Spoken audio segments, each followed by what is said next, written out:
알아두면 쓸데많은 삼국지 이야기. 94번째 이야기. 문이 보이지 않습니다.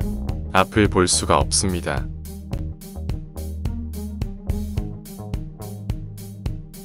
육소는 총나라의 군사들을 뒤쫓다가 기관을 얼마 지나지 않은 곳에 이르러 땅의 형세가 이상하다는 것을 느껴 말을 세웠습니다. 그곳은 강물이 흐르고 있고 주변에는 숲이 울창하게 우거져 있었습니다. 잠깐 멈춰라. 저 앞쪽에 살기가 감돌고 있구나. 앞에 매복이 있는 것이 틀림없다. 가볍게 군사를 이끌어서는 안 되니 군사를 심리 물려 넓은 들판에 진영을 세우게 하라. 육소는 들판에 진영을 세운 뒤 군사를 보내 주변을 살펴보게 했습니다. 적군은 한 명도 보이지 않습니다. 하지만 육소는 그 말이 믿었지 않아 직접 높은 곳으로 올라가 주변을 살펴보았습니다. 역시 무언가가 있어. 어찌 복병이 없을 리가 있느냐? 다시 한번 살펴보라. 그러나 다시 갔다 온 군사도 여전히 아무도 없다고 말합니다. 육소는 그래도 못 믿어 가장 믿을 만한 병사를 뽑아 다시 자세히 살피도록 합니다. 인마는 보이지 않았습니다. 다만 강변의 돌무더기가 여기저기에 어지럽게 팔구십여 덤이 흩어져 있었습니다. 알았다. 누가 가서 이곳의 백성들을 몇 명 불러오너라. 누가 돌무더기를 강가에 쌓아두었는지 아느냐? 그리고 돌무더기에서 어찌하여 저런 살기가 도는 것이냐? 이곳은 어복포란 곳으로 전에 제갈량이 서천으로 돌아갈 때 군사들을 풀어서 강가에 세워놓은 진입니다. 공명의 장난이란 말이지. 부장과 기병 10여 명만 내 뒤를 따르도록 하고 나머지는 진영으로 돌아가라. 내 직접 가봐야겠다. 육소는 공명이 만들어 놓은 진을 직접 확인하러 갔습니다. 사면으로 사람이 드나들 수 있게 돌문을 만들어 놓았구나. 이것을 가지고 석진이라 하다니 공명의 장난이라고 밖에는 생각되지 않는군. 육소는 공명을 비웃으며 돌문 속으로 들어갔습니다. 해도 저물었으니 도독께서는 이만 돌아가시는 것이 어떻겠습니까? 날이 밝은 후 다시 와서 살피는 것이 좋을 것 같습니다. 육손이 말머리를 돌리려 할 때 갑자기 거센 회오리 바람이 불어왔습니다. 일단 여기서 빠져나가야겠다. 어서 돌문을 찾아보아라. 문이 보이지 않습니다. 앞을 볼 수가 없습니다. 바로 그때 한 노인이 어쩔 줄 모르고 있는 육손 앞에 나타났습니다. 장군은 이 석진에서 벗어나고 싶소. 그렇습니다. 노인장께서 길을 아신다면 부디 가르쳐 주십시오. 내 뒤를 따르시오. 육손은 노인 덕분에 무사히 진을 빠져나올 수 있었습니다. 어르신은 대체 누구십니까? 제갈 공명의 장인되는 황승원이요. 사위가 서천으로 돌아갈 때 저 진을 세웠는데 팔진도라 하오. 8문이 돌아가며 변화를 부려 발을 들여놓으면 변화가 끝이 없어. 사위가 떠나며 뒷날 동호의 한 장수가 진 안에서 헤매면 도와주지 말라고 당부했소. 오늘 장군이 죽음의 문으로 들어가는 것을 보았는데 나는 착한 일 하기를 좋아하는 성품이라 나오도록 이끈 것이요. 정말 감사합니다. 어르신이 아니었으면 이 목숨은 저 안에서 끝났을 것입니다. 어르신께서는 이 진법의 묘한 이치를 모두 알고 계십니까? 변화가 워낙 무궁해서 이 늙은 몸으로는 배울 수가 없었소이다. 그럼 늙은이는 이만 가보겠소. 석진은 장마철에는 고스란히 물속에 잠겼으나 물이 빠지면 항상 원래의 모습 그대로 돌아왔는데 수백 년이 지나도록 남아 있었다고 합니다. 훗날 당나라 시인 투보가 말년에 기주를 지나다 이 팔진도를 보고 시를 지었습니다. 삼분하는 공천하를 덮고 그 이름 팔진도로 떨쳤네. 강은 흘러도 돌은 그대로이니 동호를 못 삼킨 한 오늘에 이르네. 무사히 진으로 돌아온 육손은 장수들을 불러 말했습니다. 공명은 참으로 와룡이요. 내 재주로는 도저히 따르지를 못하겠구려. 더 이상 총나라로 군사를 밀고 나가는 것은 부질없는 일. 군사를 물리도록 하겠소. 유비가 싸움에 크게 져서 겨우 성 하나를 지키고 있을 뿐인데 어찌하여 군사를 물리신다 하십니까? 나는 석진 때문에 물러나는 것이 아니요. 조비가 조조 못지않게 속임수가 많음을 잘 알고 있소. 내가 총나라군에 쫓는 것을 알면 동호의 빈틈을 다 쳐내려올 것이요. 서천으로 깊이 들어간다면 어떻게 군사를 돌려 그들을 막을 수 있겠소? 누울과 용용. 와룡이란 공명의 별명으로 누워있는 용이라는 뜻입니다.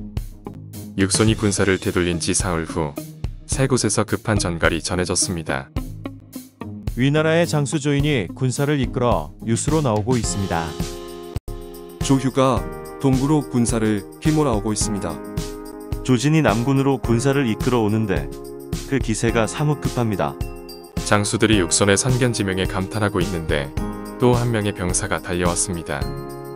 새 길로 오는 인마가 수십만으로 밤낮을 가리지 않고 밀려오고 있는데 그 속셈은 아직 알 수 없습니다. 내 그럴 줄 알고 벌써 군사를 내어 맞게 했으니 너무 염려하지 않아도 된다. 육손에게 크게 패한 유비는 백제성으로 쫓겨갔으며 오후대장의 한 사람인 자릉이 성을 지키며 유비를 호위했습니다. 때는 장무 이견 6월이었습니다. 그 무렵 공명에게 갔던 말행이 돌아왔습니다. 유비는 백제성에 머물면서 역관을 고쳐 영왕궁이라 이름 짓고 뒤지를 도모하였습니다. 황권이 위나라에 항복했다 합니다. 폐하께서는 그 가솔들에게 벌을 내리십시오. 황권이 항복한 것은 길이 끊겨 오도가도 못했기 때문이요. 그러니 황권이 짐을 버린 것이 아니라 짐이 그를 버린 것이나 다름없어. 어찌 그 가솔들에게 벌을 줄 수 있다는 말이요. 전과 같이 양식을 대주도록 하시오. 그 무렵 위나라에 항복한 황권은 조비를 만나고 있었습니다. 경이 짐에게 항복한 것은 옛날 진평과 한신이 한나라에 항복한 이를 본받은 것인가? 진평과 한신은 원래 항호의 신하였는데 뒤에 유방을 도와 항호를 쳤던 이를 비유해서 물은 것이었습니다. 신은 총나라 황제의 은혜를 입어 강 북쪽의 군사를 거느리게 되었습니다. 그러나 육손 때문에 길이 끊겨 총나라로 돌아갈 수 없게 되어버렸습니다. 오나라에는 항복할 수가 없어 폐하께 투항하게 된 것입니다.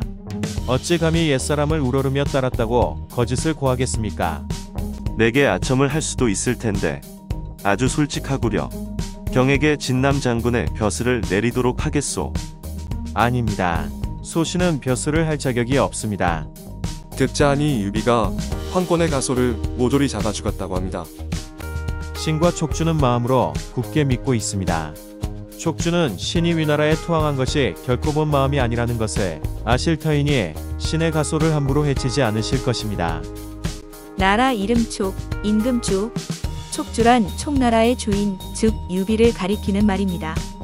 황권의 굽힘 없는 기계를 본 조비가 고개를 끄덕이며 그 뜻을 받아들였습니다. 하지만 뒷난 사람들은 위나라에 항복한 황권의 지저 없음을 시로 지어 나무랐습니다. 오나라에 항복할 수 없다면서 어찌 위나라에 투항했나? 충의로운 이가 어찌 두 나라를 섬기는가? 한스럽다. 황권은 한 번 죽음을 아꼈구나. 주자의 글 쓰는 법, 너를 용서치 않으리라. 전에는 동호가 총나라군에게 여러 번 패의 기세가 꺾여 이길 수 있었으나 지금은 동호가 총나라를 쳐부순 후라 기세가 100배나 치솟아 있으니 함부로 쳐들어가서는 아니 됩니다. 짐은 이미 뜻을 정했으니 병들은 딴소리 하지 말라. 그때 한 신하가 와서 급한 소식을 전했습니다. 동호는 벌써 우리를 위한 대비를 하고 있다옵니다. 여범은 군사를 이끌어 조휴를 막으러 떠났으며 제갈근은 남군에서 조진 장군을, 주하는 유수에서 조인 장군을 기다리고 있다고 합니다. 적이 이미 우리를 맞을 채비를 끝냈으니 폐하께서 가셔도 큰 도움이 되지 않을 듯 합니다. 이제 와서 뜻을 꺾을 수는 없는 일. 내 당장 대군을 이끌고 출발하겠소. 가후와 유협의 강력한 반대에도 불구하고 조비는 기어이 군사를 일으켜 오나라로 출정하였습니다. 한편 조이는 조비보다 훨씬 앞서 오나라로 진격하고 있었습니다. 이때 오나라의 장수 주하는 조인군에 맞설 만반의 준비를 갖추고 있었습니다. 주하는 아이 고작 27이었으나 굳세고 지략이 많았습니다. 성권은 이런 주하는 나이가 어림에도 불구하고 미덥게 여겨 유수를 지키게 했습니다. 주하는 곧 장수들에게 명을 내렸습니다. 위나라 장수 조인이 대군을 이끌고 성계 땅으로 밀고 들어온다 하니 기병 5천을 제외한 나머지 군사를 그곳으로 보내도록 하시오. 알겠습니다.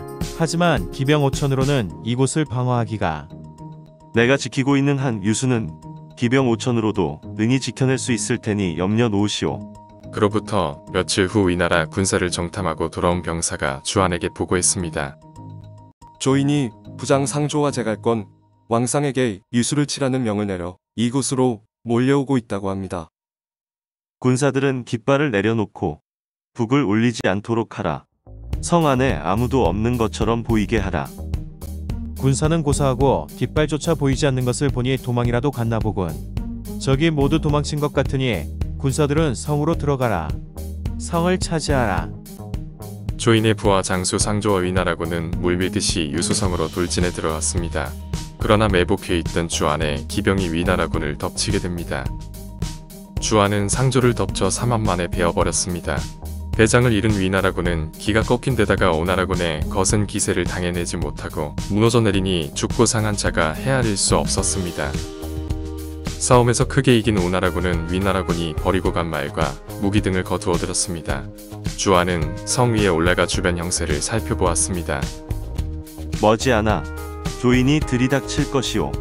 하지만 성계에 있던 군사들도 돌아올 테고 우리 군의 사기가 높으니 걱정할 필요는 없을 것이오. 주안의 예상대로 조인이 군사를 이끌고 왔지만 선계의 군사까지 힘을 합치자 당해내지 못하고 돌아갈 수밖에 없었습니다. 싸움에서 크게 패하고 돌아온 조인은 조비에게 그 경위를 자세하게 보고했습니다. 유수의 성은 치기 어렵고 선계의 군사들까지 힘을 합쳐 나오니 동호군을 물리칠 수가 없었습니다. 이른 병사와 말, 무기 등 손해가 이만저만이 아닙니다.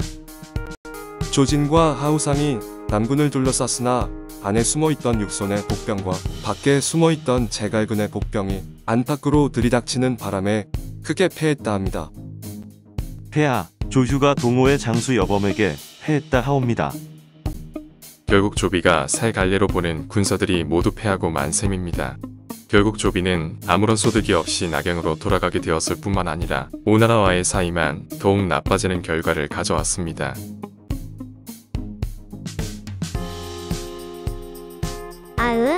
5번째 이야기. 내 아들에게 재주가 없으면 승성께서 주인이 되어 주시오로 이어집니다.